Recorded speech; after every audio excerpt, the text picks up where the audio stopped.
지난번 본 것처럼 그 이제 고지의무와 관련한 건데요. 99년도에 보험을 가입했다고 하네요. 그러니까 지금으로부터 21년 전? 그때 가입을 했을 때 이분이 건강검진을 했는데 혈압이 140에 90이 측정이 됐다고 하더라고요. 근데 이 측정만 되고 이제 약을 먹거나 그러지는 않은 것 같습니다. 그렇게 하고 나서 99년도 12월 달에 사고가 났어요. 뇌경색 진단이라는 사고가 발생을 했습니다. 그러면은 5월부터 12월까지니까 가입하고 나서 7개월 지났잖아요. 근데 이제 보험사는 제가 뭐 얘기하겠지만 고지의무 위반을 이제 적용하기 위해서는 이제 가입일로부터 3년이라는 게 상당히 중요하거든요.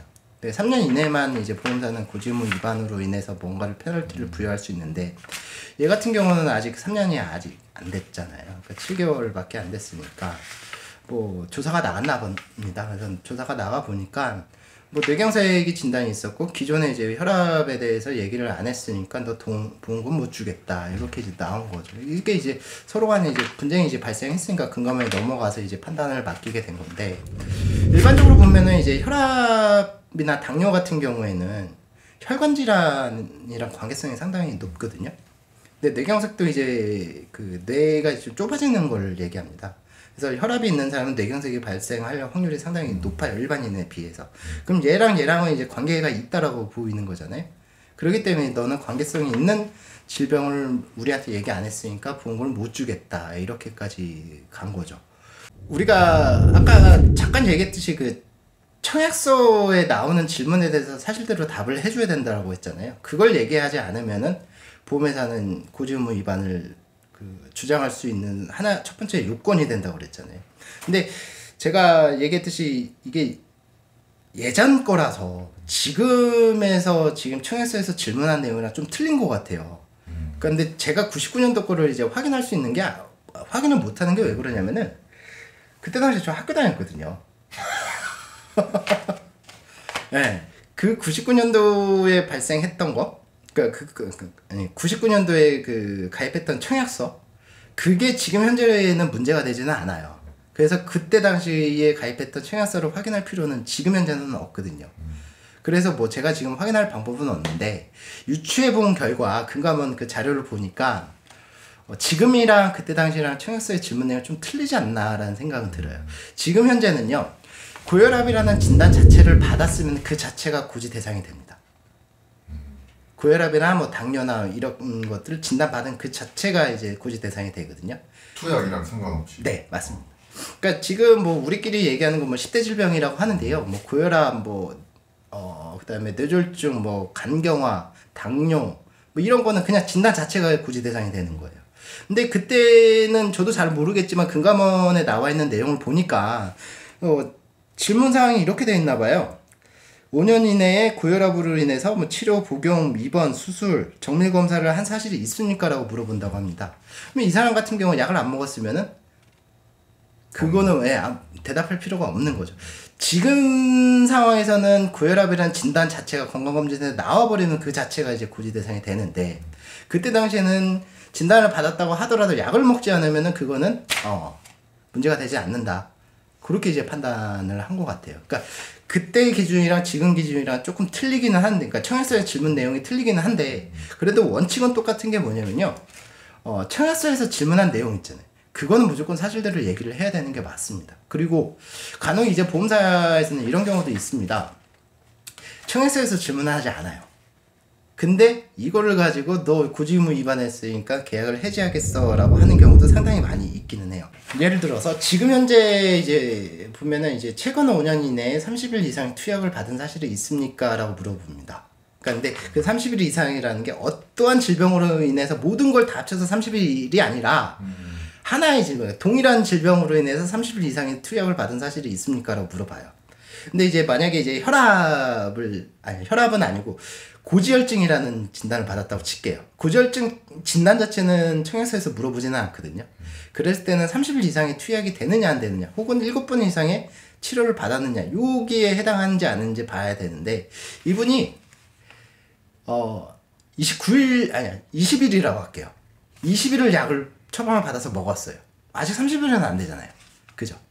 그랬을 때 20일밖에 처방을 안 받았고 청약서에서는 30일 이상을 먹었느냐고 물어보니까 자기는 20일밖에 안 하니까 아니오라고 체크를 했단 말이죠. 네. 그랬을 때 이 사람이 과연 위반이 될 것인가? 라는 문제가 되죠. 근데 보험사는 너 이거 약 먹었으니까 보험금을 못 주겠어라고 하는 경우가 상당히 많이 있습니다. 근데 우리가 100%는 아니지만 기준점을 잡아야 되는 건 뭐냐면은 청약서에서 질문한 사실에 대해서만 제대로 알려주면 된다.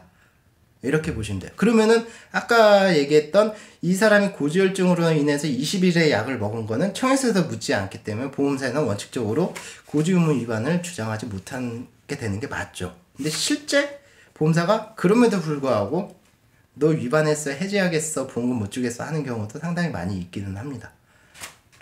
그리고 또 이런 경우도 있어요.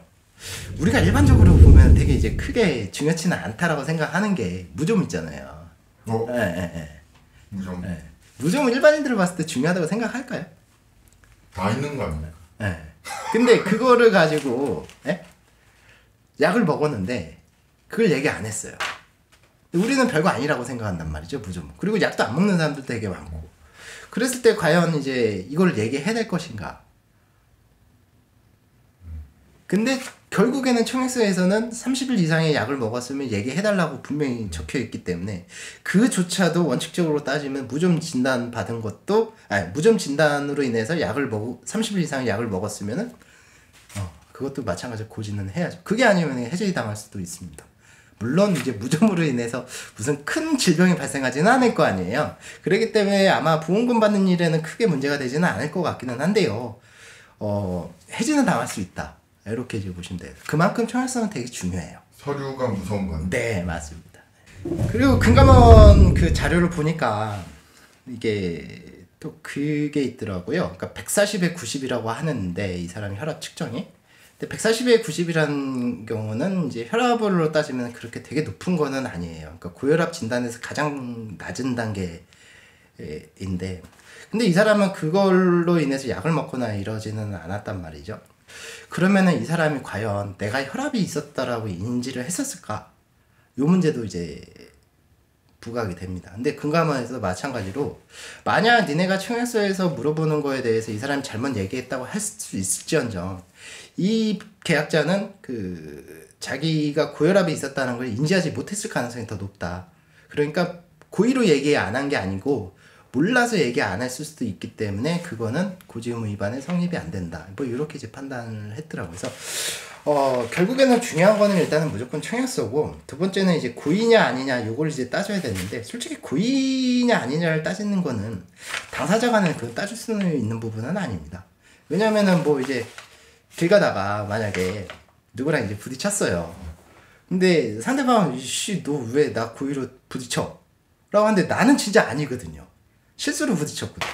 그랬을 때 싸움이 날 수도 있잖아요. 그러면 이제 제3자가 와가지고 판단을 해주죠. 이거 고의다, 고의가 아니다, 이렇게 판단을 해줘야 되는 부분이 있으니까 보험사는 당연히 고의라고 주장을 할 것이고 나는 몰랐다라고 주장할 것이고, 이 부분에 대해서는 주장은 할 수 있을 때 그 자체만 가지고 내가 몰랐다라고 보험사한테 주장하기는, 그 주장해서 받아들여지기는 조금 어려워요. 왜냐? 결국은 돈 누가 줘요? 보험사. 보험사가 아니야. 너 고의야, 무조건 고의야. 라고 하면 결국은 돈을 못 받게 되는 거잖아요. 그때는 이제 제3기관을 통해서 해결해야 되는 그런 상황이 많이 발생하죠.